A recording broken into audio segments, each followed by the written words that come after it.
limpahan rahmat dan karunia-Nya lah kita dapat berkumpul pada pagi hari yang cerah ini. Tak lupa pula salawat serta salam kita panjatkan kepada junjungan besar Nabi kita Muhammad SAW, kepada keluarga, sahabat, dan pengikutnya hingga akhir zaman. Sebelumnya saya ucapkan terima kasih kepada ibu-ibu sekalian atas keluangan waktunya menghadiri kegiatan saya mengenai diseminasi modul 1.4 modul budaya positif. Nah, di kesempatan pagi hari ini saya akan menjelaskan mengenai budaya positif yang sudah saya dapatkan dari kegiatan saya pada CGP Angkatan 9. Saya harap semoga dari pertemuan ini kita dapat menerapkan apa saja hal-hal yang sudah kita dapatkan pada hari ini. Untuk mempersingkat waktu, di sini saya akan memulai mempresentasikan mengenai budaya positif. Sebelum memulai materi, kali ini saya akan melakukan ice breaking dulu bersama-sama. Nah, di sini saya sudah menyiapkan beberapa huruf di dalam satu kata ini. Nah, dalam kata ini itu akan ada terdapat nama-nama hewan. Nah, para ibu-ibu sekalian diminta untuk menemukan hewan-hewan apa saja yang ada pada kata-kata di atas. Ada yang bisa?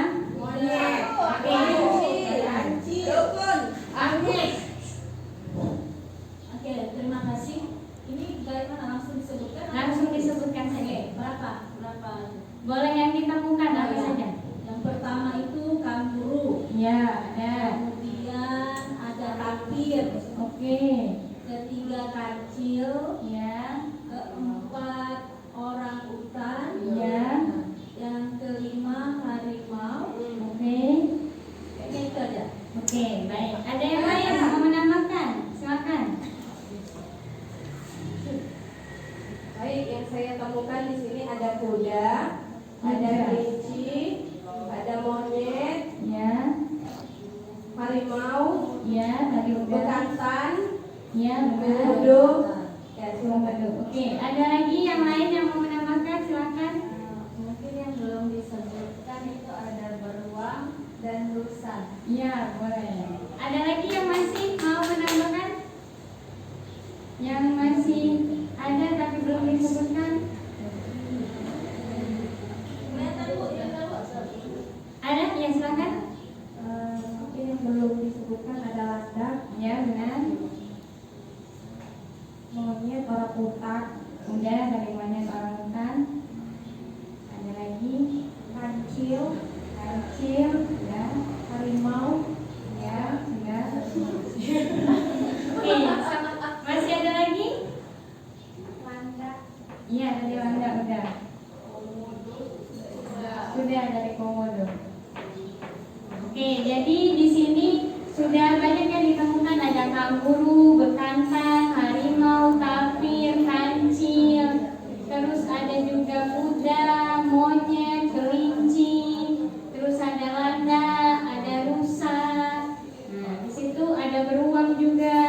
Nah, jadi di sini ada banyak sekali kata-kata atau nama-nama hewan yang bisa kita temukan. Tepuk tangan dulu untuk kita. Nah, diharapkan ini menjadi salah satu ice breaking yang bisa Bapak Ibu terapkan di kelasnya. Kan kalau misalnya Bapak Ibu mungkin malas bergerak ya, malu untuk bergerak di depan murid, bisa melakukan ice breaking tanpa gerakan dan juga bisa merefresh otak anak-anak sekalian. Sehingga ketika sudah di ice breaking, anak-anaknya bisa siap belajar karena sudah konsentrasi. Nah, jadi harapannya nanti bisa ibu terapkan di kelasnya masing-masing. Oke, selanjutnya kita akan mulai masuk ke materi. Pada hari ini, saya akan menjelaskan beberapa konsep inti budaya positif. Terdapat 8 perihal yang akan saya jelaskan. Di sini ada yang pertama adalah perubahan paradigma belajar, yang kedua adalah disiplin positif, yang ketiga nilai-nilai kebajikan, keempat kebutuhan dasar manusia, kelima motivasi perilaku manusia, 6 posisi kontrol guru, 7 keyakinan kelas, 8 segitiga restitusi. Nah, mungkin dari Bapak Ibu sekalian baru ada yang mengenal istilah-istilah di depan ini. Kira-kira apa yang baru, kata-kata baru yang Bapak Ibu dengar? Segitiga restitusi. Ya, ada lagi yang lain selain segitiga restitusi? Posisi kontrol guru. Nah, jadi benar yang baru kita temui, kalau saya pribadi itu adalah benar posisi kontrol guru dan segitiga restitusi. Nah, jadi hari ini ada 8 hal yang kita bahas pada hari ini mengenai budaya positif. Oke, selanjutnya langsung saja ke materi pertama, yaitu perubahan paradigma belajar. Nah, perubahan paradigma belajar ini adalah di mana pada saat ini pembelajaran itu diharapkan dirancang secara berdiferensiasi, sehingga para peserta didik belajar sesuai kebutuhannya berdasarkan tahap perkembangan sesuai teori psikologi modern untuk mewujudkan profil pelajar Pancasila. Nah, maksud paradigma belajar, perubahan paradigma belajar ini adalah ketika kita pada tahun sebelum-sebelumnya, kita itu biasanya itu belajar, melakukan pembelajaran sesuai dengan keinginan kita yang kita anggap bagus, kita terapkan di kelas. Namun seiring berjalannya waktu, ternyata terdapat paradigma belajar yang baru, yaitu belajar secara diferensiasi, yaitu pembelajaran itu dilakukan sesuai dengan kebutuhan muridnya. Jadi bukan gurunya yang menganggap penting, tetapi muridnya itu kira-kira kebutuhannya apa. Itu adalah pembelajaran paradigma baru. Nah, diharapkan di sini sehingga ketika kita melakukan pembelajaran yang berdiferensiasi, nantinya akan terwujud yang namanya profil pelajar Pancasila, yang ada 6 karakternya yang Bapak Ibu pasti sudah tahu semua, karena di sekolah kita sudah mulai menunjukkan yang namanya kurikulum merdeka. Ada 6 karakter. Yang pertama itu beriman dan bertakwa kepada Tuhan Yang Maha Esa, yang kedua kreatif, ketiga bernalar kritis, keempat berkebinekaan global, kelima gotong royong, dan yang keenam adalah mandiri. Selanjutnya, nah di sini kita akan melakukan demonstrasi sejenak. Maaf, ibu-ibu sekalian, saya minta untuk mencari pasangannya masing-masing untuk melakukan ayo coba buka. Nah, di sini boleh Bapak Ibu dipersilakan berdiri bersama teman-teman sekalian. Mencari pasangannya masing-masing. Di sini diperlukan 2 orang ya, saling berpasangan. Nah, yang akan kita lakukan adalah salah satu orang itu diminta untuk mengepalkan tangannya. Jadi tangan kalian salah satu orang itu dikepal, kemudian teman yang satunya itu mencoba untuk membuka kepalan tangannya. Yang mengepal tangan ini menganggap bahwa apa yang dipegangnya, apa yang dikepalnya ini adalah sesuatu yang berharga. Misal kalau ibu-ibu sekalian yang berharga contohnya emas ya, atau misalnya berlian, uang. Nah, anggap saja apa yang ibu pegang itu adalah emas, berlian. Nah, sehingga ibu jaga baik-baik apa yang ibu pegang. Kemudian teman yang satunya itu mencoba boleh membujuk, boleh menghukum atau memukul, boleh merayu lah istilahnya agar temannya bisa membuka kepalan tangannya. Oke, saya beri waktu ya. Mulai dari sekarang, coba Bapak Ibu buka tangannya. Mencoba boleh membujuk tangannya, buka. Bagaimana caranya? Dirayu, silakan. Ya, silakan Bapak Ibu coba. Misalnya bujuk boleh, digelitik boleh. Kemudian biar mau yang buka. Atau boleh misalnya mengancam, menyesat.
yang sudah dilakukan tadi, saya lihat ada beberapa teman yang membuka kepalanya, tetapi ada juga yang bersikeras tidak mau untuk membuka kepalan tangannya.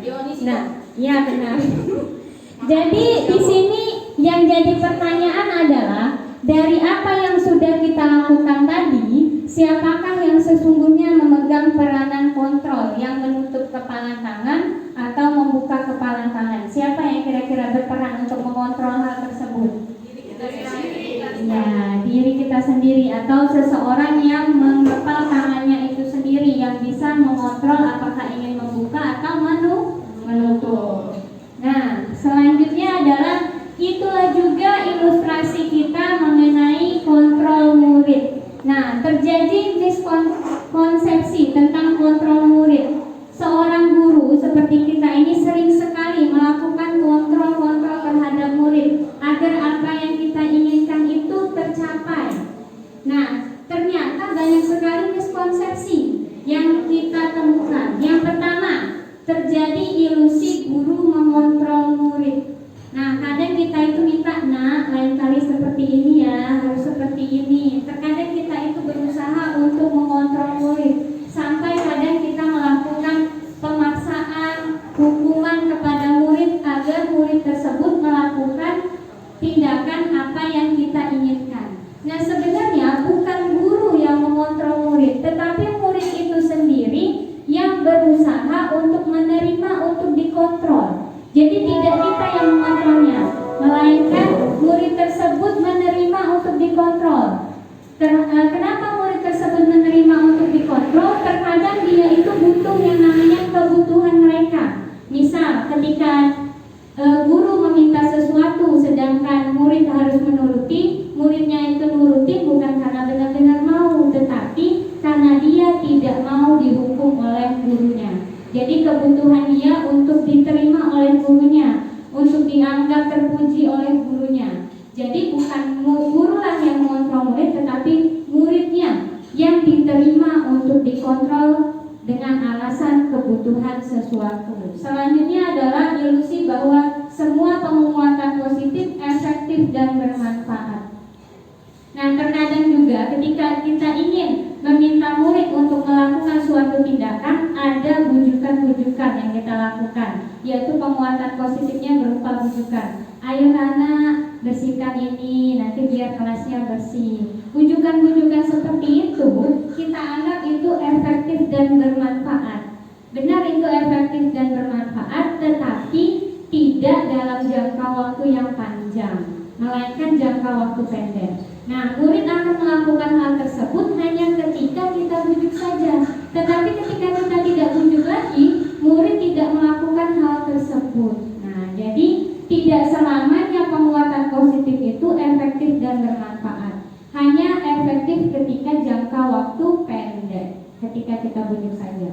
Selanjutnya yang ketiga adalah ilusi bahwa kritik membuat orang merasa bersalah dapat menguatkan karakter. Nah, hal ini juga sering kita lakukan. Kita membuat seorang murid itu merasa bersalah. Nah, ini tidak bagus, harusnya jangan begini. Kalau begini nanti kamu begini. Nah, hal seperti itu bisa membuat murid tersebut merasa dirinya gagal. Oh, berarti diri aku ini tidak bagus, berarti diri aku ini tidak baik. Nah, hal tersebut bisa membuat identitas murid tersebut merasa gagal. Ketika kita mengkritik murid atau membuat murid tersebut menjadi orang yang bersalah.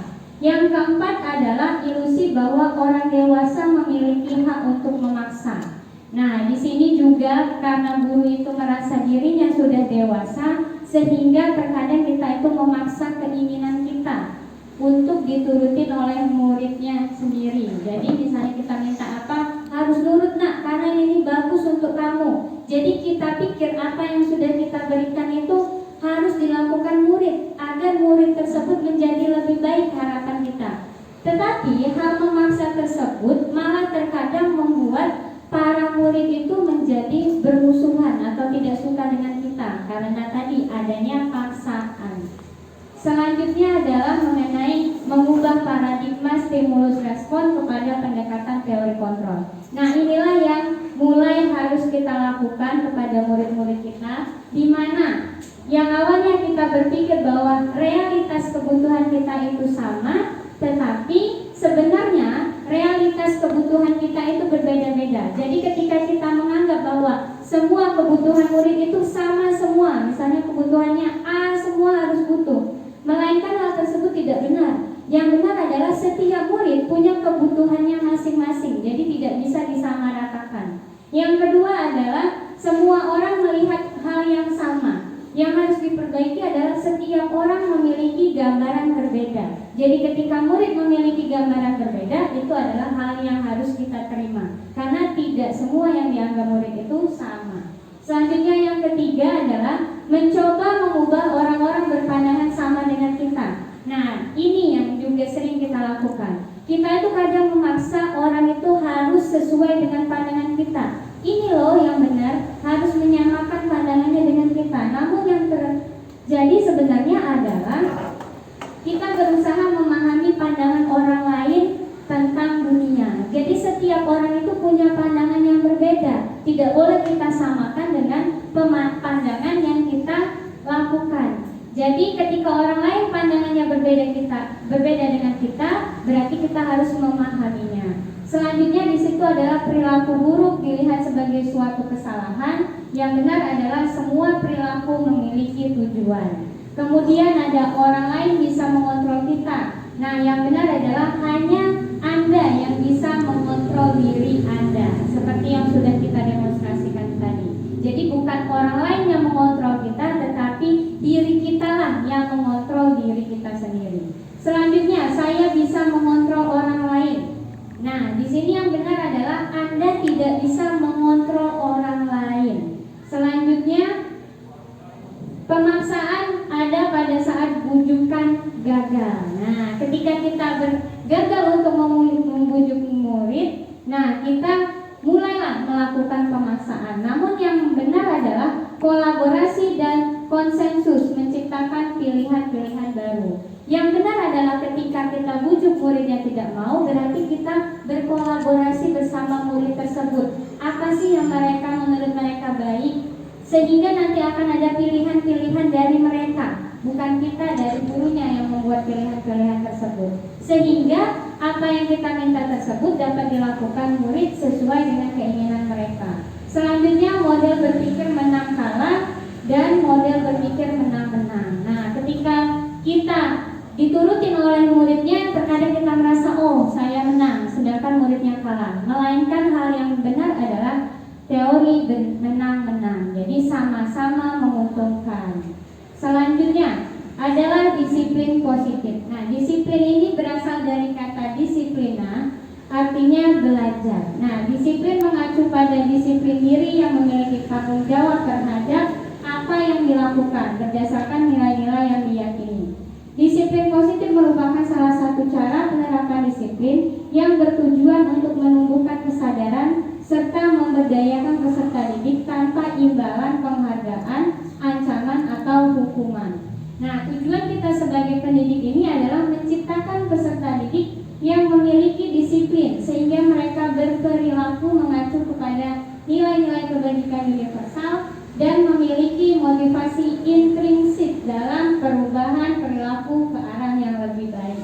Nah, jadi disiplin positif ini adalah menumbuhkan kesadaran peserta didik untuk melakukan nilai-nilai kebajikan tanpa adanya imbalan, penghargaan, ancaman, dengan cara melalui motivasi intrinsik, jadi dari dalam dirinya. Itu harapan dari disiplin positif ini.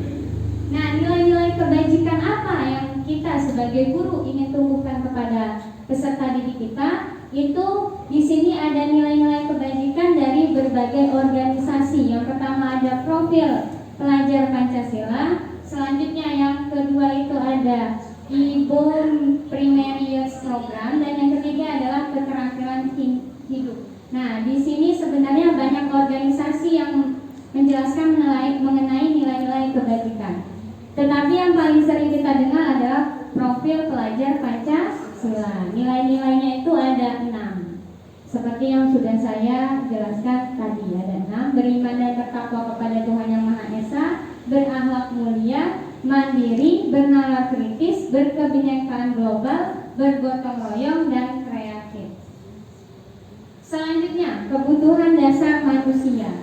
Nah, kebutuhan dasar manusia itu adalah segala sesuatu yang kita lakukan untuk mendapatkan apa yang kita inginkan. Seluruh tindakan yang kita lakukan itu memiliki tujuan tertentu, dan semua usaha terbaik yang kita lakukan adalah dalam rangka agar kebutuhan dasar kita terpenuhi. Nah, pada dasarnya kebutuhan dasar itu ada 5. Yang pertama, kebutuhan untuk bertahan hidup.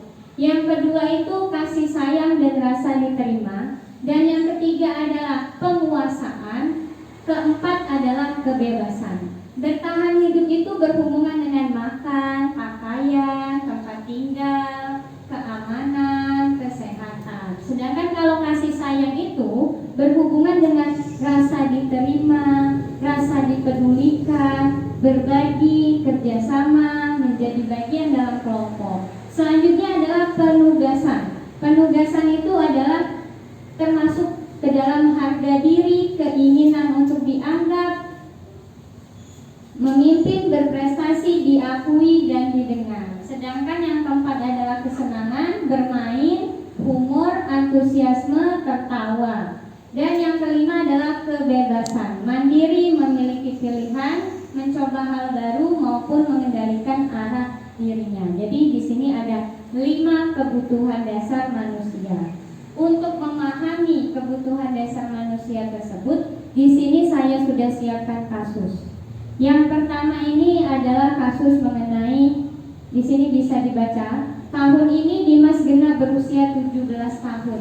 Ia senang sekali ketika ayahnya mulai mengajarkan cara menyetir mobil. Setiap akhir pekan ia berlatih menyetir. Ia terlihat senang sekali berlatih sampai akhirnya ia bisa menyetir mobil dengan baik dan lancar.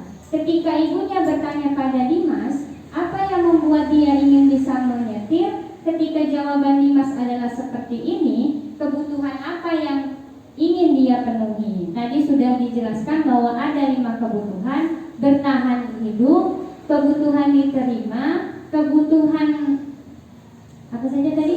Kasih sayang, penguasaan, kebebasan. Jadi ada 5 ya. Coba dilihat sebentar lagi untuk menjawab pertanyaan tadi. Bertahan hidup, kasih sayang dan rasa diterima, penguasaan, kesenangan, dan kebebasan.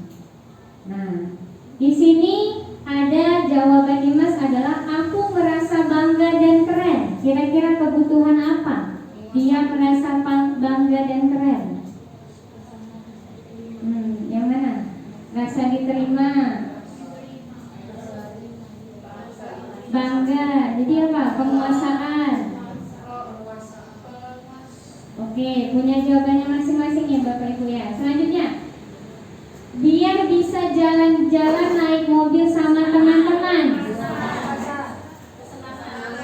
Kesenangan, kebebasan. Oke.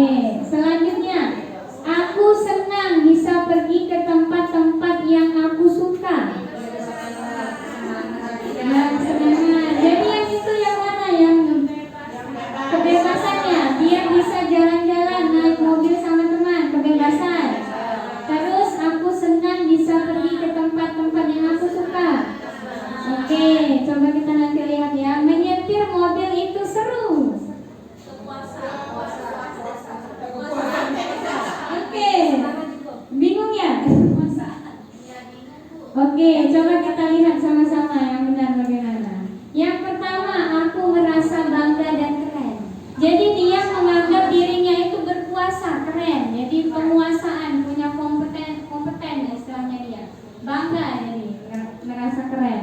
Selanjutnya, biar bisa jalan-jalan naik mobil sama teman-temanku. Nah, kasih sayang. Jadi dia merasa kasih sayang dan rasa diterima. Selanjutnya, aku senang bisa pergi ke tempat-tempat yang aku suka, bebas. Ketika dia bisa naik mobil, dia bebas, bisa ke tempat-tempat yang aku suka. Makanya di situ kebebasan.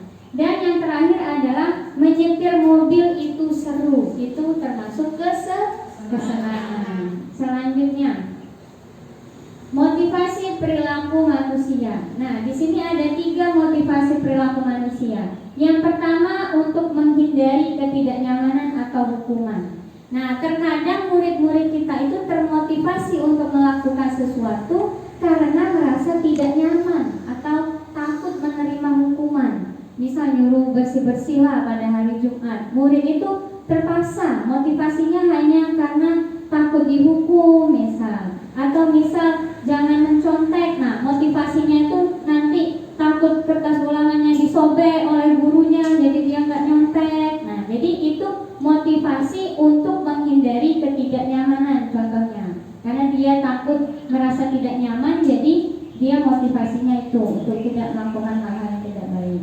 Yang kedua, untuk mendapat imbalan penghargaan dari orang lain. Nah, misal dia termotivasi untuk menjadi juara 1, biar dia mendapat penghargaan atau pujian dari orang tuanya, pujian dari gurunya. Terus ketika dia lomba dapat juara, dia motivasinya biar mendapat pujian juga dari sekolah, teman, dan lainnya. Nah, kedua motivasi ini itu termasuk ke dalam motivasi ekstrinsik, berarti motivasi yang berada dari luar. Nah, jadi rangsangannya itu berasal dari luar. Yang ketiga adalah untuk menjadi orang yang mereka inginkan dan menghargai diri sendiri dengan nilai-nilai yang mereka percaya. Nah, inilah motivasi yang kita harapkan ada pada diri anak-anak kita, yaitu motivasi intrinsik. Jadi peserta didik itu diharapkan memiliki motivasi yang memang ada pada diri mereka sendiri, yaitu dia ingin melakukan hal tersebut karena mereka ingin melakukan hal-hal tersebut. Jadi bukan berasal dari orang lain. Selanjutnya, ketika kita melakukan ada yang namanya peraturan, itu biasanya berhubungan dengan hukuman konsekuensi. Nah, di sini ada kata baru yaitu restitusi. Yang pertama, hukuman. Jadi ketika kita ingin siswa tersebut melakukan sesuatu, tindakan yang sering kita lakukan adalah dengan memberikan hukuman. Hukuman itu cirinya adalah tidak terencana atau tiba-tiba. Jadi misalnya anak tidak buat PR, sudah berjemur kamu di lapangan. Nah, itu tiba-tiba terjadi dan itu terjadi hanya satu arah atas keinginan gurunya saja. Jadi tanpa ada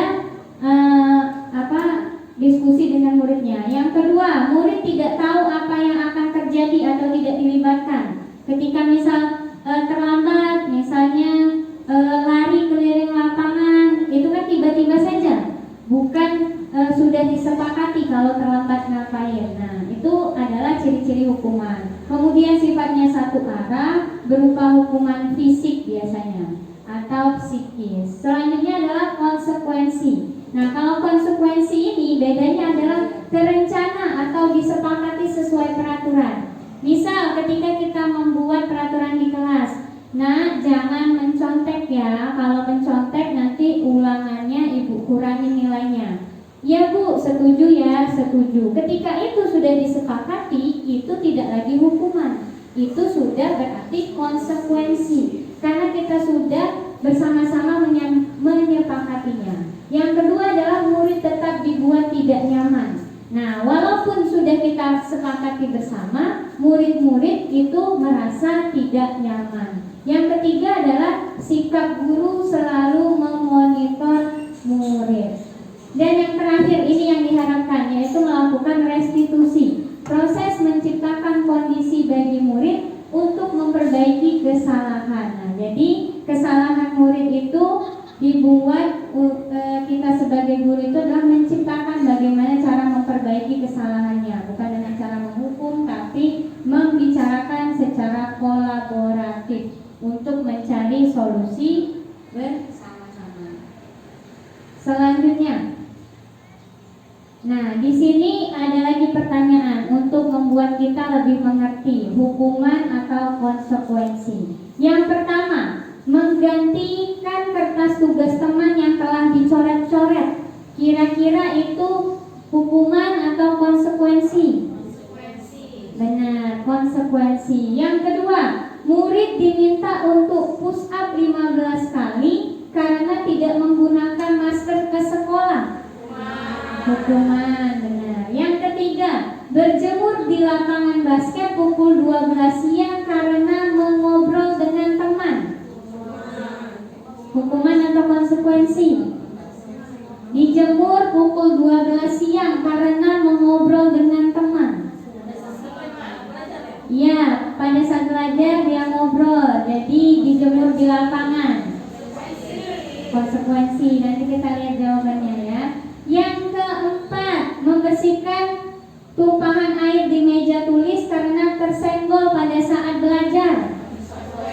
Konsekuensi. Yang kelima, lari mengelilingi lapangan basket 2 kali karena terlambat hadir di sekolah. Hukuman. Yang terakhir, kehilangan 10 menit jam istirahat untuk mengerjakan tugas karena keterlambatan datang dan tertinggal pelajaran selama 10 menit. Konsekuensi. Kita lihat sama-sama jawabannya.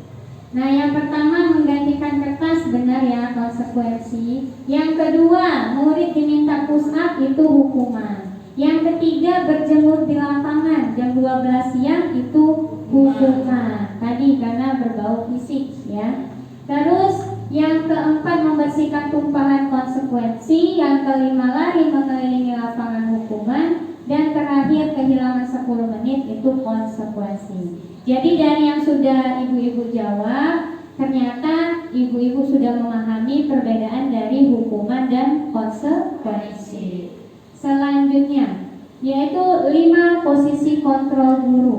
Nah, pada saat melakukan tindakan guru itu meminta siswa melakukan sesuatu, ada 5 posisi kontrol yang dilakukan oleh guru. Yang pertama itu bisa sebagai penghukum, yang kedua itu pembuat merasa bersalah, yang ketiga itu sebagai teman, yang keempat pemantau, dan yang kelima adalah manajer. Nah, di sini saya akan menjelaskan satu-satu, yaitu penghukum. Penghukum ini adalah seorang penghukum bisa menggunakan hukuman fisik maupun verbal. Nah, jadi di situ ketika siswa tidak menuruti apa yang kita mau, itu dia sudah mulai melakukan hukuman fisik atau verbal. Selanjutnya, membuat merasa bersalah. Nah, pembuat merasa bersalah ini akan menggunakan keheningan yang membuat orang lain merasa tidak nyaman, bersalah, atau rendah diri. Sedangkan sebagai teman itu adalah guru pada posisi ini tidak akan menyakiti murid, namun tetap berupaya mengontrol murid melalui persuasi, jadi melalui pendekatan sebagai teman. Yang keempat adalah pemantau. Posisi pemantau ini berdasarkan pada peraturan-peraturan dan konsekuensi. Dan terakhir adalah manajer, berbuat sesuatu bersama dengan murid, mempersilahkan murid mempertanggungjawabkan perilakunya, mendukung murid agar dapat menemukan solusi atas permasalahannya sendiri. Nah, di sini dijelaskan mengenai 5 posisi kontrol tadi. Kalau penghukum ini senantiasa, biasanya guru seperti ini senantiasa percaya hanya ada satu cara agar pembelajaran bisa berhasil, yaitu dengan cara dia. Biasanya kalau penghukum ini, kamu harus gini, karena dia itu senantiasa percaya bahwa apa yang dilakukannya itu sesuai, benar, jadi harus dilakukan. Kalau tidak, berarti cara tersebut tidak benar, cara dia yang paling benar. Kalau membuat merasa bersalah, ini adalah di posisi ini murid akan memiliki penilaian diri yang buruk tentang diri mereka, seperti yang sudah saya jelaskan tadi. Ketika kita membuat murid merasa bersalah, mereka jadi menganggap diri mereka itu gagal, tidak berhasil, merasa tidak layak untuk menjadi murid yang sesungguhnya. Jadi meruntuhkan rasa kepercayaan diri mereka, jadi membuat diri mereka merasa gagal. Selanjutnya yang ketiga adalah teman. Nah, kalau sebagai teman, ini ada positif dan negatifnya. Ketika kita melakukan posisi kontrol sebagai teman, itu kita bisa sharing secara terbuka positifnya. Kalau negatifnya adalah bila suatu saat guru tersebut tidak membantu, maka murid tersebut akan kecewa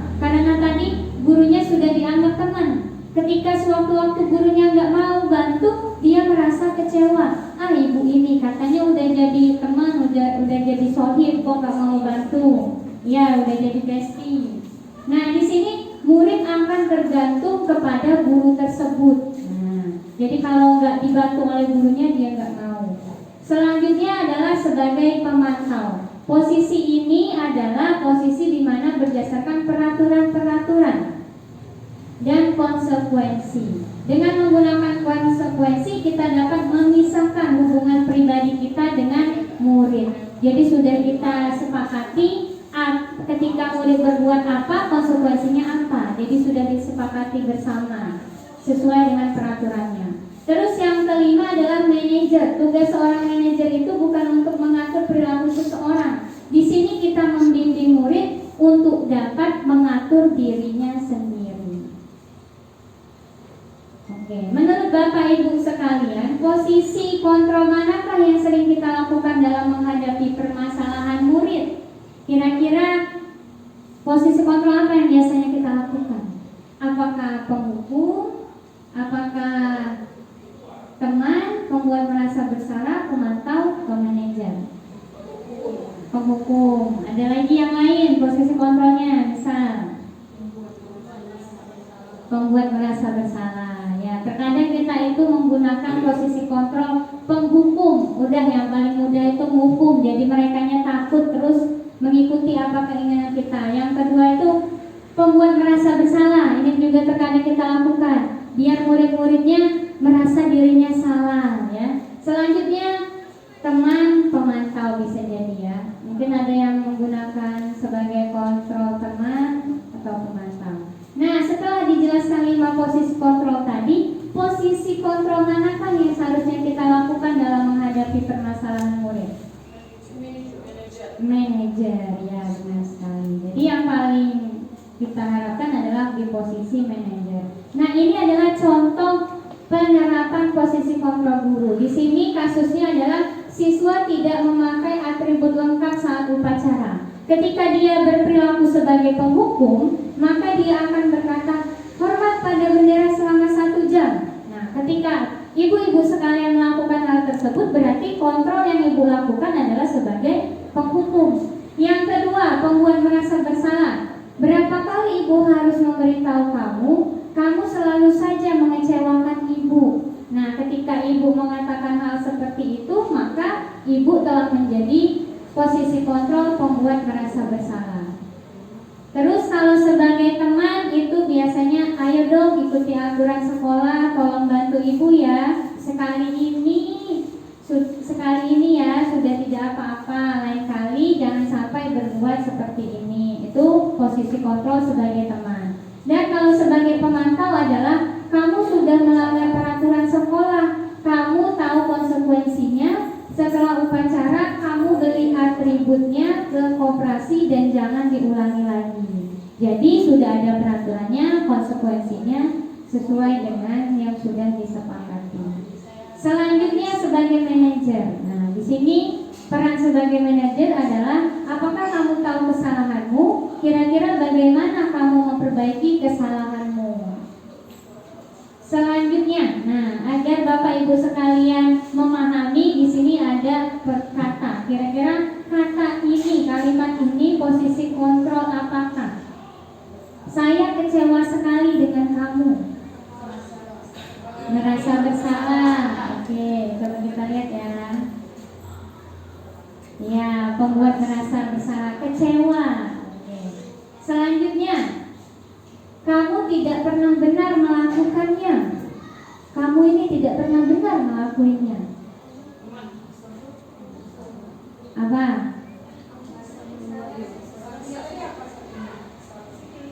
Ini pilihannya adalah penghukum, teman, manajer, pemantau, pembuat merasa bersalah.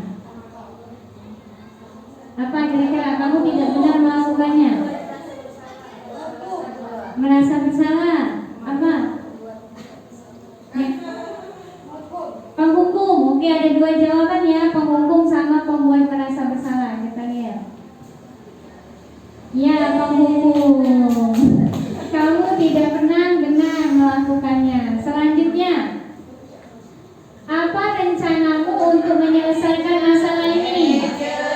Manajer, benar.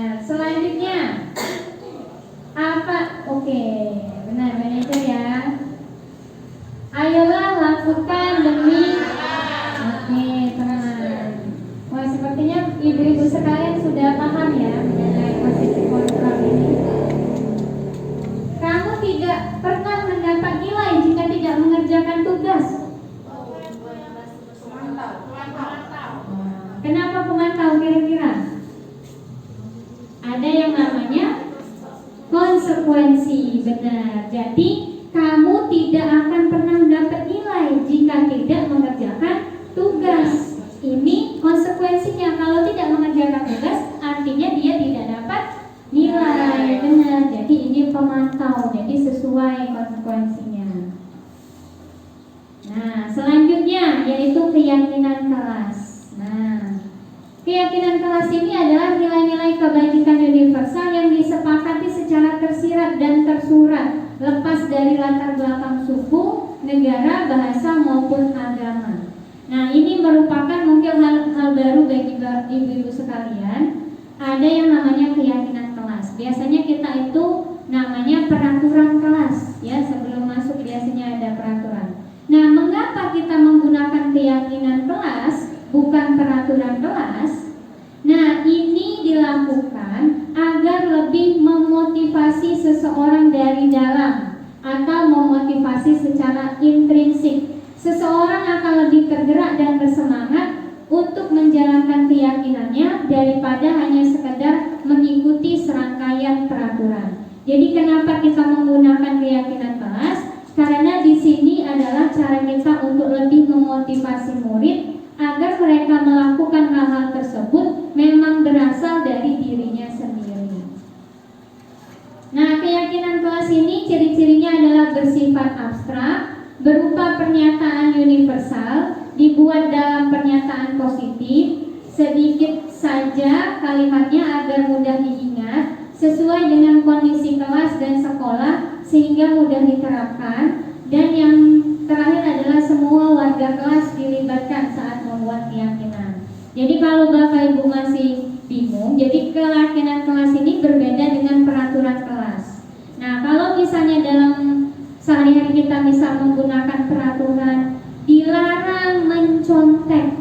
Nah, tetapi kalau di keyakinan kelas, kata-kata dilarang mencontek itu bisa kita buat dengan kata-kata selalu berbuat jujur.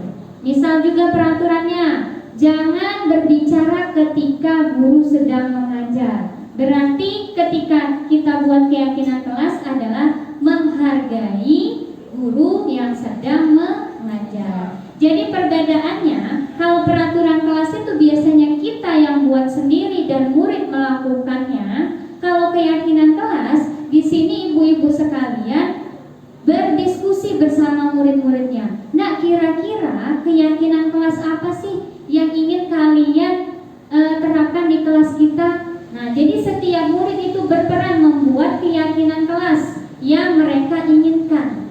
Ketika semua yang mereka inginkan sudah ditulis, didiskusikan bersama-sama, diambillah intinya, kira-kira keyakinan kelas apa yang diinginkan di kelas ini. Jadi bukan peraturannya yang kita buat, tetapi murid-muridlah yang membuat peraturannya. Kemarin saya sudah melakukan keyakinan kelas di satu kelas. Nah, di situ terlihat murid-murid itu sangat antusias dalam membuat keyakinan kelas. Jadi mereka membuat keyakinan kelas itu berdasarkan keinginan mereka. Dan ketika disepakati, semuanya sepakat dan diharapkan diterapkan di kelasnya karena sudah disepakati bersama-sama. Selanjutnya adalah segitiga restitusi. Nah, ini mungkin kata baru bagi ibu-ibu sekalian. Segitiga restitusi itu adalah suatu proses dialog yang dilakukan oleh guru atau orang tua agar dapat menghasilkan murid yang mandiri dan bertanggung jawab. Jadi di sini ada dialog antara orang tua dengan murid atau guru dengan murid. Nah, dalam segitiga restitusi ini ada 3 tahapan yang harus kita lakukan. Yang pertama adalah menstabilkan identitas, yang kedua validasi tindakan yang salah, yang ketiga menanyakan keyakinan. Jadi ada 3 tahapan yang dilakukan ketika melakukan segitiga restitusi. Yang pertama, menstabilkan identitas. Nah, tahapan ini didasarkan pada prinsip membuat kesalahan adalah bagian dari proses pembelajaran. Nah, jadi di sini gurunya berprinsip bahwa membuat kesalahan itu tidak apa-apa. Namanya juga kita belajar. Dan yang kedua adalah bertujuan untuk mengubah identitas anak dari yang gagal karena melakukan kesalahan Contoh penerapannya adalah yang di situ tertulis, berbuat salah itu tidak apa-apa, tidak ada manusia yang sempurna. Kemudian saya juga pernah melakukan kesalahan seperti itu. Nah, ini adalah kalimat-kalimat yang bisa kita lakukan, kita ucapkan ketika kita melakukan menstabilkan identitas murid. Yang kedua adalah validasi tindakan yang salah. Nah, pada validasi tindakan yang salah ini didasarkan pada prinsip setiap tindakan itu dilakukan untuk memenuhi suatu kebutuhan tertentu. Guru akan mengubah pandangannya dari teori stimulus respon ke cara berpikir proaktif yang mengenali tujuan dari setiap tindakan. Dan yang ketiga, mengenali dan mengakui kebutuhan murid akan memperbaiki hubungan dengan murid. Contoh kalimat penerapannya adalah, padahal kamu bisa melakukan yang lebih buruk dari ini ya. Kamu pasti punya alasan mengapa melakukan hal itu. Nah, di sini seorang guru itu membuat validasi tindakan murid itu salah, tetapi kita juga bertanya, pasti dia salah itu ada alasannya kenapa. Selanjutnya adalah menanyakan keyakinan. Di sini murid diberikan pertanyaan-pertanyaan bermakna untuk memunculkan motivasi intrinsik, mampu mengaitkan keyakinan dengan tindakan yang salah. Nah, contoh penerapannya adalah apa keyakinan kelas yang kita sepakati. Tadi berarti di sini sudah kita buat keyakinan kelasnya. Ketika muridnya salah, kita tanya kira-kira keyakinan kelas apa yang sudah kita sepakati, nilai-nilai apa yang telah kita sepakati bersama. Nah, di sini adalah contoh penerapan segitiga restitusi. Nah, dengar aja, saya coba hidupkan dulu ya.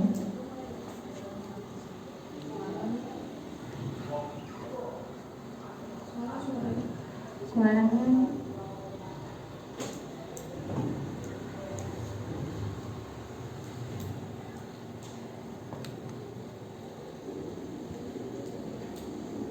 oke, di sini ada video.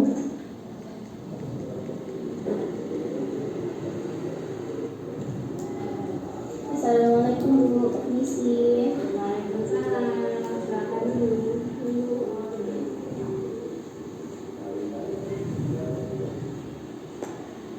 Bella, tahu nggak kenapa ibu panggil saya? Enggak Bu, ada apa ya?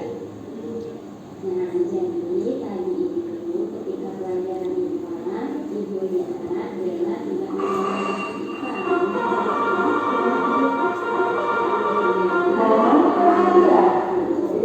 mengenal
yang sudah saya lakukan.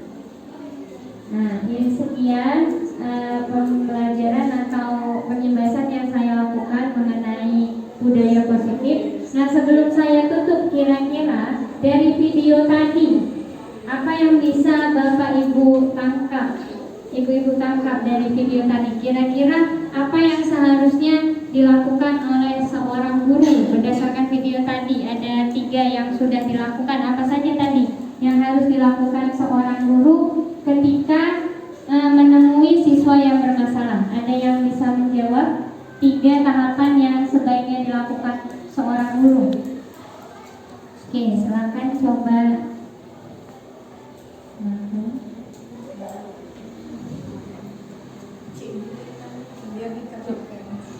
Oke, baik.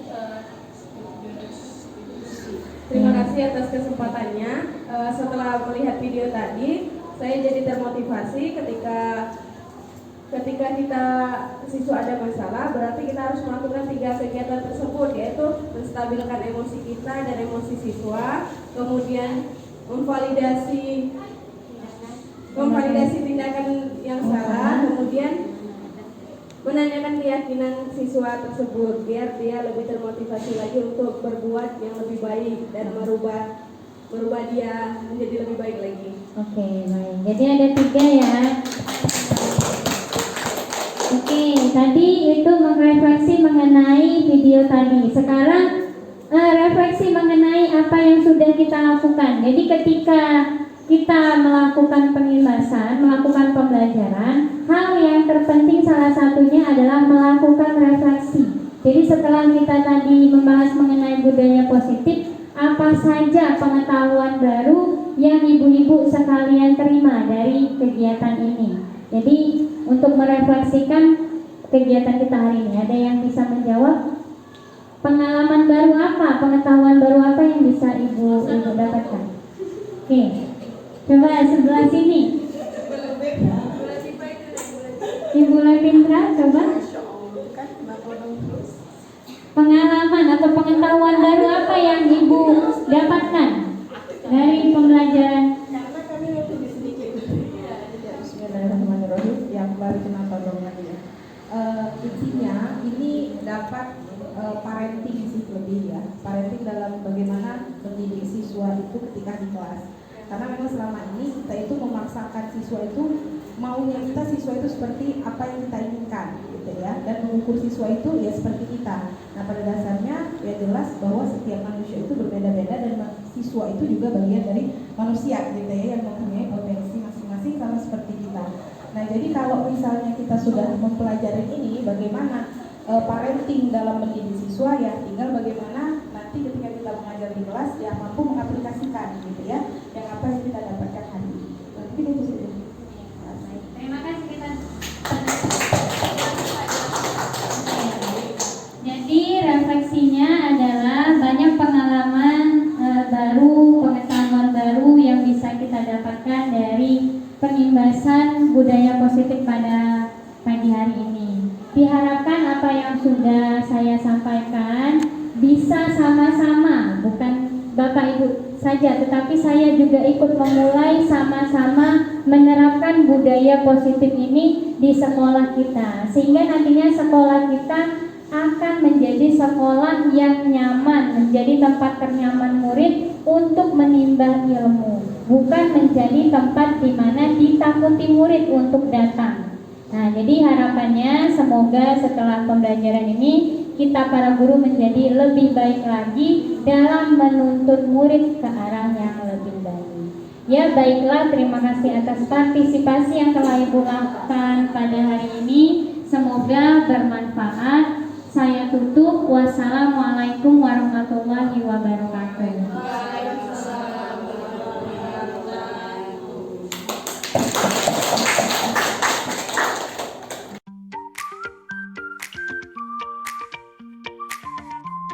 Assalamualaikum warahmatullahi wabarakatuh.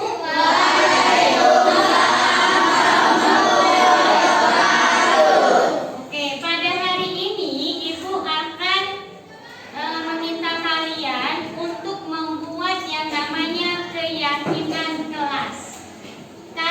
tentu baru mendengar yang namanya keyakinan kelas. Biasanya yang kalian pernah dengar itu adalah peraturan kelas, iya nggak? Biasa yang terdengar itu peraturan. Misal, memakai baju seragam sesuai dengan hari-harinya, ya kan? Peraturan sekolah kan? Terus misal, tidak boleh terlambat datang ke sekolah. Itu contoh peraturan sekolah. Nah, namun sekarang Ibu tidak akan meminta kalian untuk membuat peraturan, karena biasanya peraturan itu dibuat oleh seseorang saja, tidak dilibatkan orang lain. Nah, sekarang Ibu akan meminta kalian untuk membuat keyakinan kelas. Keyakinan kelas ini adalah kesepakatan yang kalian buat semuanya. Jadi di setiap orang buatlah kesepakatan yang akan kalian buat dan diterapkan di kelas. Kesepakatan yang kalian buat ini sudah kalian yakini bahwa kesepakatan itu sangat penting untuk diterapkan di kelas. Jadi nanti Ibu akan minta kalian untuk membuat apa saja sih yang ingin kalian terapkan di kelas. Misal nih, tidak boleh saling mengejek. Nah, contohnya ya, misalnya tidak mengejek satu sama lain. Nah, tetapi kalau keyakinan kelas, kata-katanya tidak diperkenankan menggunakan kata-kata tidak boleh menggunakan kata-kata dilarang, tetapi menggunakan kalimat yang positif. Misal, tidak boleh mengejek, kalian ganti menjadi saling menghargai, saling menghormati. Paham di sini bagaimana keyakinan kelas? Nah, jadi Ibu akan meminta kalian untuk membuat apa saja yang menurut kalian penting untuk diterapkan di kelas selama Ibu mengajar di kelas kalian ini. Ya, paham?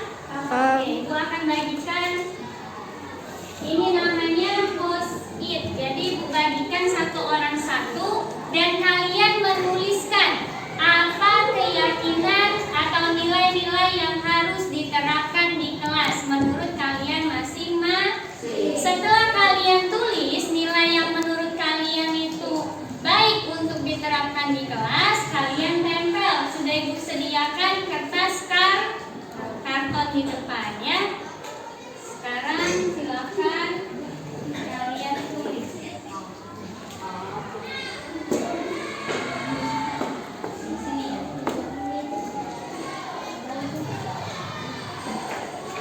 Apa yang ingin kalian terapkan di kelas?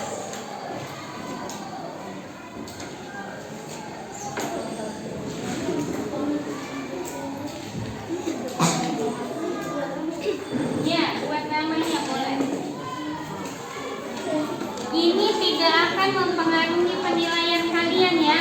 Bu, tadi aku nulis ini nilainya kecil, tidak ya.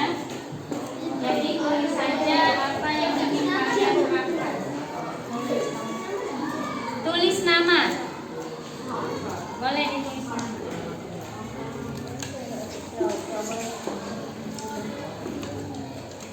Kalau sudah selesai ditulis, silakan ditempel di depan.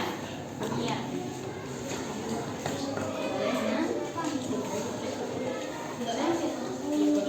Itu udah kuning kalian. Hah? Nanti lagi. Dibuat namanya di atas.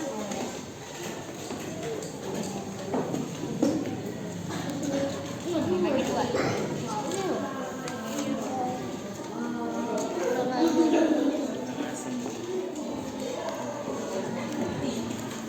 Sudah dapat semua? Oke, silakan ditulis. Apa keyakinan yang kalian yakini, yang kalian ingin lakukan di kelas ini, yang ingin diterapkan?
menghormati guru, sopan saat berbicara, tidak keluar masuk kelas, diam saat guru berbicara.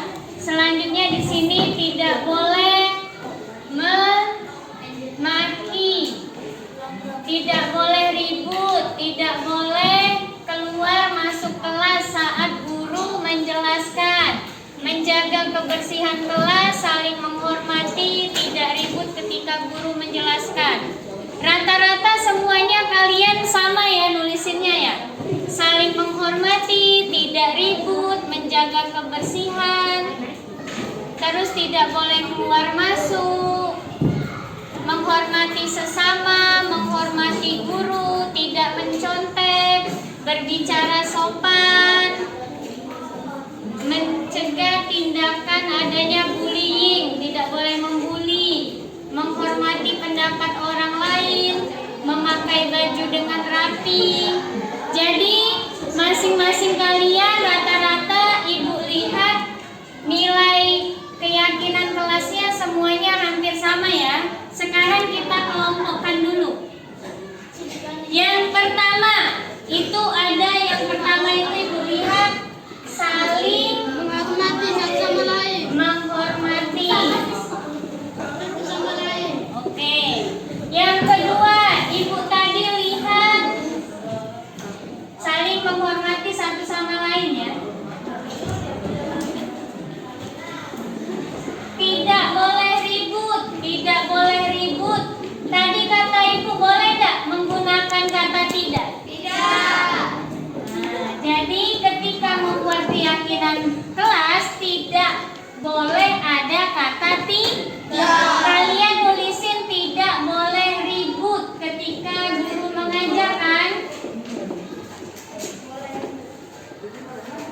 Nah, jadi kalau keyakinan kelas tidak boleh ada kata tidak. Jadi diganti. Misal kalimatnya diganti mendengarkan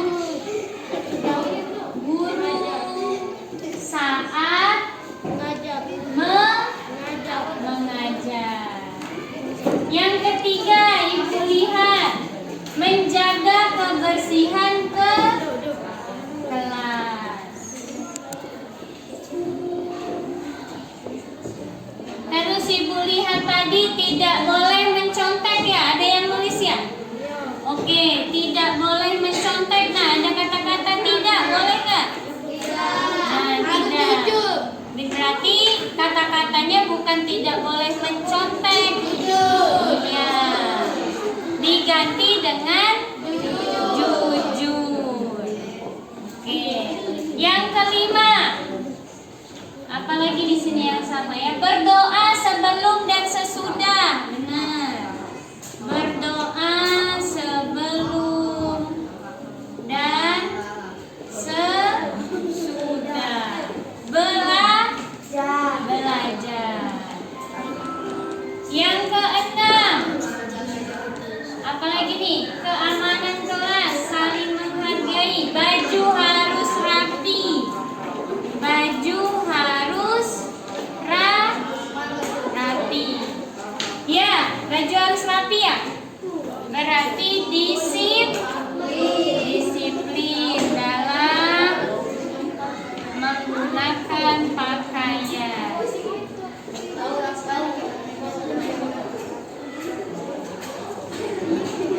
Oke, yang ketujuh, menghormati guru, sopan santun. Ibu lihat tadi ada sopan santun. Sopan santunnya terhadap siapa nak? Guru.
tidak boleh mengejek, hampir sama ya dengan saling menghormati, jujur, berdoa, tidak boleh keluar kelas tanpa izin guru. Kata-kata tidak bolehnya diganti ya. Berarti meminta izin ketika akan keluar ke kelas. Iya. Oke. Coba ibu baca lagi ya. Ada yang ketinggalan tidak?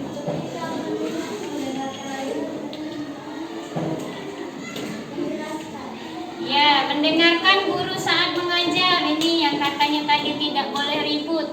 Diganti dengan mendengar guru saat mengajar.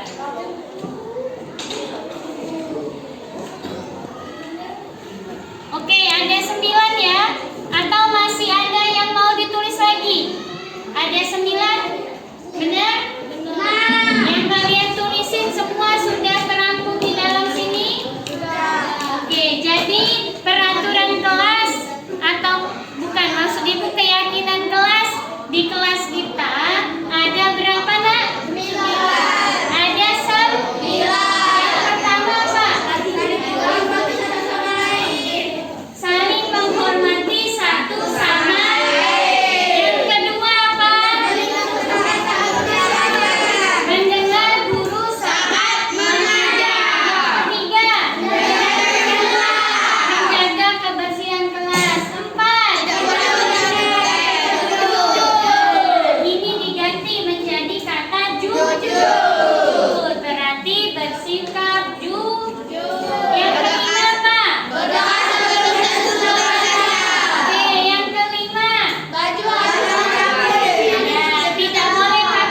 Tidak boleh ada kata harus kalau di keyakinan kelas. Diganti menjadi disiplin dalam menggunakan pakaian.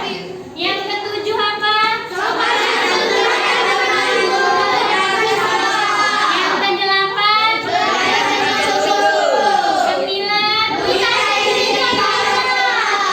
Oke, jadi ada 9 keyakinan kelas yang sudah kalian tulis. Sekarang yang nulis ini siapa? Kalian atau ibu? Yang nulis itu keyakinan kelas.